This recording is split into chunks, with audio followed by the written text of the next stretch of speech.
portanto, a um bom pasto, não é? Agora, veja só, Ah, sem querer lhe cortar, que a vossa marcha é, na verdade, reprimida. No final de semana, logo também tem uma outra, que acho que nem levou, nem foi final de semana, acho que foi 2 dias depois, a Frelimo marcha. Na verdade, foi basicamente sempre assim. As marchas que são organizadas pelos ativistas sociais que não são do sistema sempre terminam com esta repressão policial.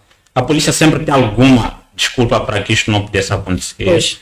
mas logo depois tem uma marcha a acontecer naturalmente na província de Gaza. Pois, é por isso que eu disse à polícia que eles estavam fazendo um trabalho partidário. Eu felizmente, no encontro que eles nos chamaram, nós tivemos, portanto, a oportunidade de dizer na cara dele que eles estão fazendo um trabalho partidário. Por exemplo, um dos polícias que ali estava questionou porque é que na marcha da internet nós levantamos a fotografia de dirigentes como o presidente Filipe News, como o PCA do INCM, o diretor, portanto, do INCM, e nós dissemos que, eu disse em particular ao polícia aqui, ele não devia se preocupar em trabalho político, porque me perguntava porque é que levantamos as fotos destes senhores, destas excelências, não é? Em plena manifestação.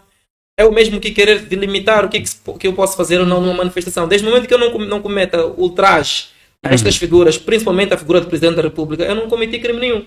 Eu posso imprimir a foto de Presidente Daniel Chapo e erguer como um protesto. O que eu não posso fazer é rasurar, é rasgar ou insultar, associar a fotografia dele a um termo pejorativo. Isso eu não posso fazer. Mas levantar-lhe a fotografia e gritar queremos mudança, queremos isto, aquilo, não tem nenhum crime aqui. Então, a nossa Constituição estabelece muito bem o que é ultraje, o que é crime, o que não é. O que aconteceu naquela marcha da manifestação não houve ultraje nenhum. Portanto, quando ele vai buscar aquele cenário e depois perguntou por que é que vocês levaram um caixão, o caixão simbolizava, de recordar que era um caixão à base de papelão. Sim. Era só para representar.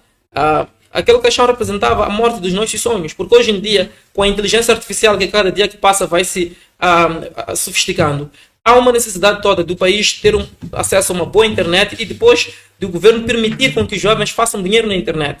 Portanto, quando o INSEM aparece e coloca preços exorbitantes, é como se fosse um assassinato flagrante aos sonhos dos jovens. Por isso nós levamos o caixão nessa simbologia. Não tem nada a ver, portanto, com questões políticas. Daí que chamamos a atenção à polícia para que não se venha, portanto, envolver demasiado em questões meramente políticas e permitir que os jovens venham soltar as suas vozes quando a situação assim exige.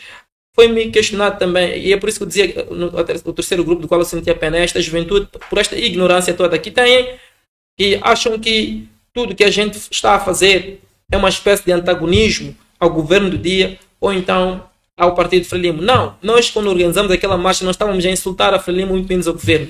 Nós apenas queríamos dar um grito de basta, porque na ignorância dos jovens que hoje criticam-nos por fazer uma manifestação a pedir justiça, eu vou trazer aqui aquela narrativa de que se nós temos 10 casas numa avenida e a minha casa é a 10ª, começando da vossa casa que é a primeira, seguindo essa ordem que é a minha casa, se um assalto começa a acontecer na casa número 1, número 2, se as demais casas não fizerem nada, então a 10ª casa também será vítima.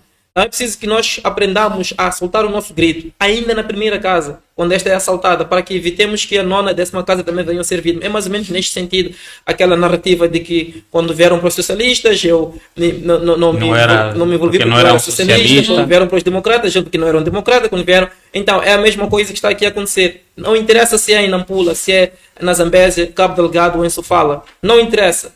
O nosso irmão foi Amaral, foi alvejado, atentaram contra a sua vida na Zambésia. Mas nós temos que mostrar que o sangue do moçambicano não é, portanto, regionalista, não é dividido em função da província ou da cidade em que tu nasceste, mas é uma questão de amor ao próximo, uma questão de afeto, uma questão de respeito à vida. Portanto, todos nós temos que aprender a defender uns aos outros, independentemente da cidade ou da província em que a gente tenha nascido, porque somos todos moçambicanos. Até a diáspora moçambicana está envolvida neste processo. Eles também estão a sentir esta dor, porque são moçambicanos, pese embora residir fora do país. Perguntou-me se eu tinha raiva da Frelimo. E vou aproveitar nessa questão que eu coloquei, também por uma questão de gestão do nosso tempo. Eu acho que dá para acumular algumas questões que tem esse ódio, porque há muitas pessoas que têm esta percepção, mas também poderia aproveitar esse espaço para fazer sua análise em relação ao desempenho, não é, deste governo imposto, envolvidos quase os 100 dias. Acho que só ficamos com alguns segundos aqui para 100 dias. Pois. Então, o que é que avaliou de positivo e também o que é que acha que definitivamente não aconteceu de tudo quanto se disse que iria acontecer? Bom, eu primeiro começo a dizer que eu não tenho raiva do Partido Frelimo. Ainda que fosse Venâncio Mondlane na qualidade de presidente, se estivesse a fazer o que a Frelimo está a fazer, eu também havia de criticar. Porque não fomos nós que escolhemos que a Frelimo estivesse onde estivesse. Eles é que se escolheram para estarem onde estão. Então devem resistir, portanto, eles devem resistir, portanto, qualquer situação que advém desta mesma escolha que eles assim fizeram. Já dizia o Roque Silva, nós é que temos que querer, você se querer. Então eles também devem querer aceitar as consequências, portanto, daquilo que a liderança impõe. E liderança não é apenas carro de luxo, não são as Mercedes, as flats na cidade ou os palácios do Belo Horizonte, do Triunfo. Liderança é aquela mãe que não tem nada para comer, é aquele jovem que está metido nas drogas. Liderança são as pessoas que morreram na manifestação. Liderança são os jovens desempregados que, quando começaram as manifestações, começaram a quebrar as lojas uns dos outros, que começaram a fazer portagem nos bairros.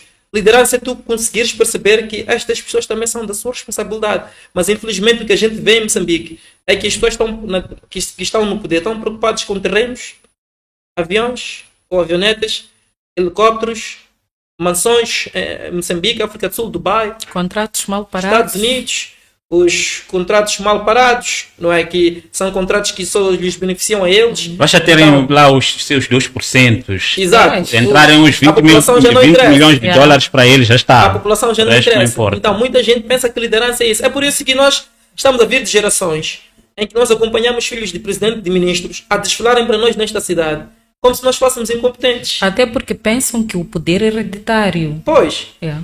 Então, eles fazem parecer que nós somos parvos. É como se a juventude moçambicana fosse preguiçosa. É como se nós não quiséssemos também levar uma vida mais confortável.